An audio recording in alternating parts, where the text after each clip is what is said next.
ஒருவன் இறைவனை அஞ்சுகிறான் என்றால் அவன் சில பொழுதுகளில் அகீதாவில தவறு விட்டிருப்பான். ஆனா அல்லாஹ்வின் அச்சத்தின் காரணமாக அந்த தவறு போய் என்ன செஞ்சிருக்கும், அவனுக்கு நடந்திருக்கலாம்.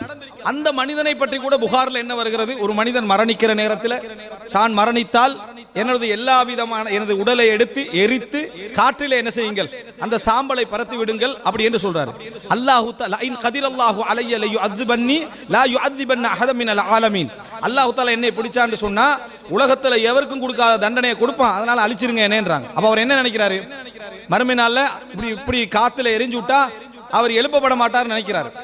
நாளை மறுமையில் அல்லாஹ் தஆலா அவரை எழுப்புவான், எழுப்பி கேட்பான், ஏன் இது உன்னை இப்படி செய்ய தூண்டியது எதுன்னு சொல்லி. அவர் சொல்லக்கூடிய வார்த்தை ஹஷீதுக் யா ரப், யா அல்லாஹ் உன்னை பயந்துட்டேன், நான் இந்த பாவங்களை நினைச்சு பயந்துட்டேன், உன்ல இருந்து எப்படி நான் தப்புறதுன்னு யோசிச்சு பயத்துல என்ன செஞ்சேன், நான் செய்தேன். அவர் மறுமையுடைய அந்த இதை மறுத்தவர் அல்ல, ஆனால் எழுப்பப்படாமல் இருக்க என்ன செய்யலாம் என்று அச்சம் அவரை தூணி நான் இப்படி போய் விழுந்துட்டேன். அப்ப பெரிய ஒரு பாவம், அவர் செஞ்சது ஒரு பிழை.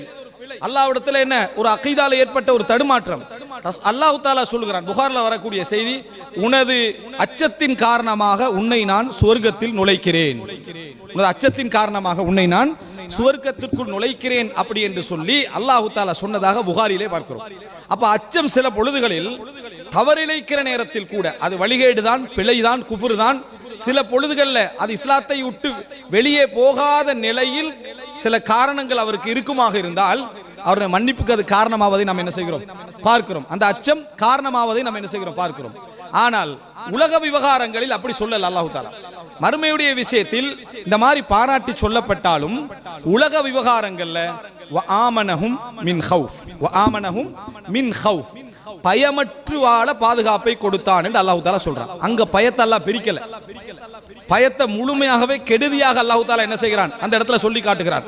வஆமனஹும் மின் ஹவுஃப், அவர்களுக்கு கொடுத்த அருள்களில் ஒன்று என்ன அப்படி என்று சொன்னால் பயமற்று வாழக்கூடிய ஒரு சூழ்நிலையை அல்லாஹ் தஆலா அவர்களுக்கு கொடுத்தான்.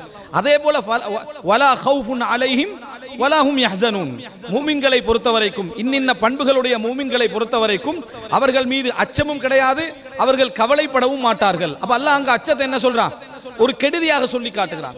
இஸ்லாத்தில் சில விஷயங்களை நம்ம படிக்கிற நேரத்தில் சில குண இயல்புகளை பொறுத்தவரைக்கும் நலவுகள் இருக்கும், ஆனா அந்த நலவுகளை இஸ்லாம் கணக்கில் எடுக்காது. அது நலவு இல்லை என்று சொல்லாது, ஆனால் கணக்கில் எடுக்காது. அதை கெடுதியாக, கவலையை பொறுத்த வரைக்கும் கெடுதியாகவே இஸ்லாம் என்ன செய்யும், சொல்லும், கவலையை கெடுதியாகவே சொல்லும். அதே போல இந்த அம்சத்தையும், எது பயத்தையும் இஸ்லாம் கெடுதியாக சொல்கிறது.